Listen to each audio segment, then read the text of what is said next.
नमस्कार मित्रांनो, मी श्रीकांत पवार. आज एक नवीन मिनी ब्लॉग घेऊन आलोय तुमच्यासाठी. आजचा मिनी ब्लॉग एकदम खास आहे बघा.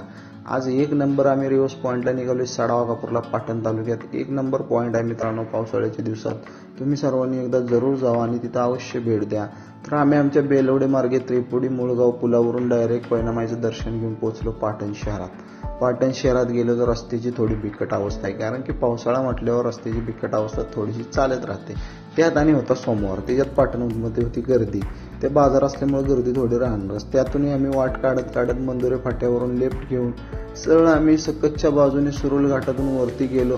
तिथंच पुढे लागले आम्हाला गुजरवाडीतून वरती जाताना बघा घाट सेक्शन आहे, थोडासा डोंगर पठार एक नंबर आहे. वरती पवन चक्क्या फिरणाऱ्या, खाली दरीमध्ये हिरवागार निसर्ग, समोर डोंगर हिरवागार एक नंबर. पुढे गेल्यानंतर खंडोई मंदिराला लेफ्ट घेऊन आम्ही सडावाकापूरच्या दिशेने पुन्हा मार्गकार चालू केला. पुढे गेल्यानंतर थोडे आम्ही विश्रांतीसाठी चहा पाणी घेतला, नाश्ता घेतला सर्वांनी.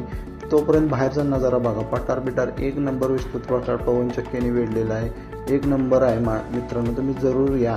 एकदा थोडं पुढे गेल्यानंतर जोरात पाऊस चालू झाला. एवढा पाऊस की आमची वाऱ्याने टोपी सुद्धा उडून गेली. कालच विकत घेतली, त्यामुळे काय बोलत जाऊ द्या. काय आता पुढे गेल्यानंतर बघतोय तर काय वाटच धुक्यात हरवली. एवढं धुकं काय बोलूच नका. पर्यटक सगळं दिसतच नव्हतं, पुढचं काय दिसतच नव्हतं. तिथून आम्ही मार्ग काढत आमच्या रिव्हर्स पॉईंटला पोहोचलोच.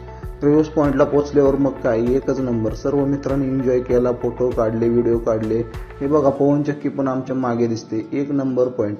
मित्रांनो तुम्ही जरूर जावा. पाटण तालुक्यातील रिव्हर्स पॉईंट हा एक नंबर पॉईंट आहे आणि तिथं मजा करायला पूर्ण आपले काळजी घेत मजा करा, कारण की तिथे रस्ता थोडा निसटता असतो. त्यामुळे सर्वांनी काळजी घेऊन एन्जॉय करा. मित्रांनो व्हिडिओ कसा वाटला लाईक करा, फॉलो करा, शेअर करा. थँक्यू.